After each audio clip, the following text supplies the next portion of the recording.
চট্টগ্রামের মিরসরাই উপজেলার কৃষকেরা লাভজনক ও পুষ্টি সমৃদ্ধ ফসল ভুট্টা চাষে ঝুঁকছেন। ভুট্টা উপজেলার কৃষিতে নতুন মাত্রা যোগ করেছে।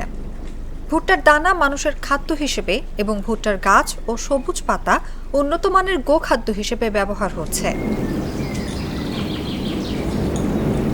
গরু, হাঁস, মুরগি ও মাছের খাদ্য হিসেবেও এর যথেষ্ট চাহিদা আছে। কম সময় ও ভূগর্ভস্থ পানি কম ব্যবহার করতে রবি শস্য আবাদের জন্য কৃষকেরা ভুট্টা চাষে আগ্রহী হচ্ছেন। আবহাওয়া অনুকূল ও ভুট্টায় পোকার আক্রমণ না থাকায় তারা ভালো ফলনের আশা করছেন। মিরসরাই উপজেলা কৃষি অফিস সূত্রে জানা গেছে, চলতি বছর উপজেলার 16টি ইউনিয়ন ও 2টি পৌরসভায় 46 হেক্টর জমিতে ভুট্টা চাষ হয়। 2023 সালে আবাদ দাঁড়ায় 36 হেক্টরে। চলতি বছর আরও 10 হেক্টর বেড়েছে। কৃষি অধিদপ্তর জানায়, মিরসরাইয়ে rocket 55, super sign, tiger 55, Kohinoor, pioneer সহ বেশ কিছু জাতের ভুট্টা চাষ হয়। এছাড়া হাইব্রিড KMSB 410 ও BWMRI হাইব্রিড 2 জাতের ভুট্টা বেশি চাষ হয়।